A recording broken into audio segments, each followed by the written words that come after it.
తెలంగాణలో బీఆర్ఎస్ రోజు రోజుకి వీక్ అయిపోతోంది. నేతల ఫిరాయింపులతో ఉనికే కోల్పోయే ప్రమాదంలో పడింది. దీంతో దిద్దుబాటు చర్యలకి దిగుతున్నారు కేటీఆర్. పార్టీలో పట్టుతో పాటు క్యాడర్లో ఉత్సాహం నింపేందుకు ఆయన కీలక నిర్ణయం తీసుకున్నారని తెలుస్తోంది. ఇప్పటి వరకు ఏ నేత చేయని రిస్క్ ఆయన చేయాలని డిసైడ్ అయినట్లుగా సమాచారం. 3.5 ఏళ్ల పాటు సుదీర్ఘ పాదయాత్రతో జనంలోనే ఉండేలా కేటీఆర్ ప్లాన్ చేస్తున్నారని బీఆర్ఎస్ ఇన్సైడ్ టాక్. ఈ పాదయాత్రతో పార్టీలో పట్టుతో పాటు పక్కలో బల్లెంగా తయారైన హరీష్ రావుకి కూడా చెక్ పెట్టొచ్చని భావిస్తున్నారట. ఓ మంచి ముహూర్తం చూసుకుని ఆయన పాదయాత్ర షురూ చేయనున్నట్లుగా టాక్ వినిపిస్తోంది. మరి కేటీఆర్ ప్లాన్ వర్కౌట్ అవుతోందా? బీఆర్ఎస్ మళ్లీ పుంజుకుంటోందా? Let's watch the story.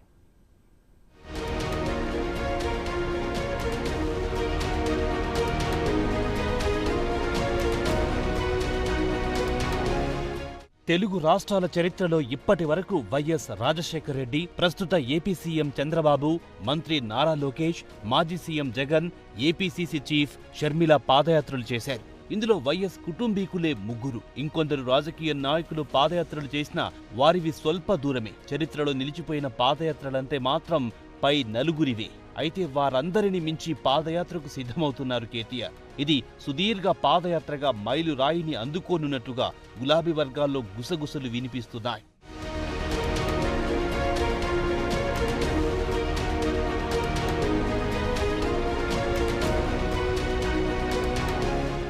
గతేడాది నవంబర్లో జరిగిన ఎన్నికల్లో తెలంగాణలో బీఆర్ఎస్ అధికారం కోల్పోయింది. 2 నెలల కిందట లోక్సభ ఎన్నికల్లో ఖాతా తెరవలేకపోయింది. మరోవైపు ఎమ్మెల్యేలు, ఎమ్మెల్సీలు అధికార కాంగ్రెస్లో జంప్ అవుతున్నారు. ఇంకొందరు ఎమ్మెల్యేలు ఇదే బాటలో ఉన్నారనే టాక్ వినిపిస్తోంది. పార్టీ అధినేత కేసీఆర్ కుమార్తె కవిత ఢిల్లీ లిక్కర్ స్కామ్ కేసులో జైల్లో ఉన్నారు. ఇలాంటి పరిస్థితుల్లో బీఆర్ఎస్ భవితవ్యాన్ని కాపాడేందుకు బీఆర్ఎస్ వర్కింగ్ ప్రెసిడెంట్ కేటీఆర్ సుదీర్ఘ పాదయాత్రకు సిద్ధమవుతున్నారనే కథనాలు జోరుగా వస్తున్నాయి. ప్రణాళిక సిద్ధమయ్యిందని, రోడ్ మ్యాప్ పూర్తయిందని ఆ పార్టీ వర్గాల్లో చర్చ నడుస్తోంది. వచ్చే శ్రావణ మాసం నుంచి చిన్నసారు పాదయాత్ర మొదలెడతారని కూడా చెబుతున్నారు.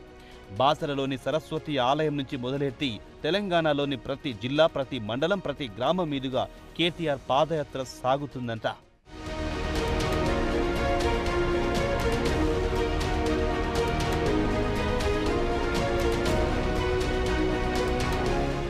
చంద్రబాబు, వైఎస్, జగన్, షర్మిల, లోకేష్ వీరిలో ఎవ్వరూ చేయనట్లుగా కేటీఆర్ 3.5 ఏళ్ల పాటు ఏకదాటిగా పాదయాత్ర సాగిస్తారంట.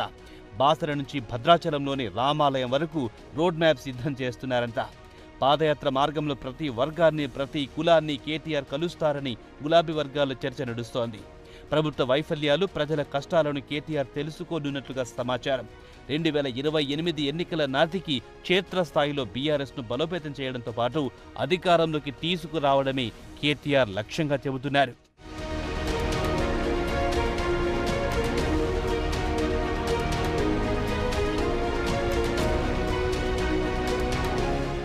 మరోవైపు ఒక్క పాదయాత్రకు 4 లక్ష్యాలన్నట్టు పార్టీని పటిష్టం చేయడంపై, పార్టీపై పూర్తిగా పట్టు సాధించడం, హరీష్ రావుకు చెక్ పెట్టడం, తనపై ఉన్న అహంకారమన్న ఇమేజ్ని చెరిపేసుకోవడం కేటీఆర్ ఉద్దేశాలుగా తెలుస్తోంది. ఇప్పటికే క్షేత్రస్థాయిలో బీఆర్ఎస్ పై మంచి పట్టుంది. దానిని తన చేతుల్లో తీసుకోవడం కేటీఆర్ ముందున్న ప్రధాన లక్ష్యం. కేసీఆర్ వయోభారంతో క్రియాశీల రాజకీయాలకు దూరమైతే హరీష్ తనకేమాత్రం పోటీ కాదు అన్న ఉద్దేశాన్ని పార్టీ వర్గాల్లో కలిగించేందుకు కేటీఆర్ పన్నుతున్న వ్యూహంగా రాజకీయ విశ్లేషకులు చెబుతున్నారు. స్థానిక సంస్థల ఎన్నికల్లో పరువు నిలుపుకోవడం, వర్గాలను ప్రోత్సహించారన్న అపప్రదను పోగొట్టుకోవడం, అందరికీ చేరువ కావడం తదితర లక్ష్యాలను చేరేందుకు కూడా కేటీఆర్ ఈ దిశగా అడుగులు వేస్తున్నట్టు తెలుస్తోంది. మరి చిన్నసార్ పాదయాత్ర విజయవంతంగా సాగుతుందా? గులాబీ పార్టీకి మళ్లీ పూర్వ వైభవం వస్తుందా? Let's wait and see.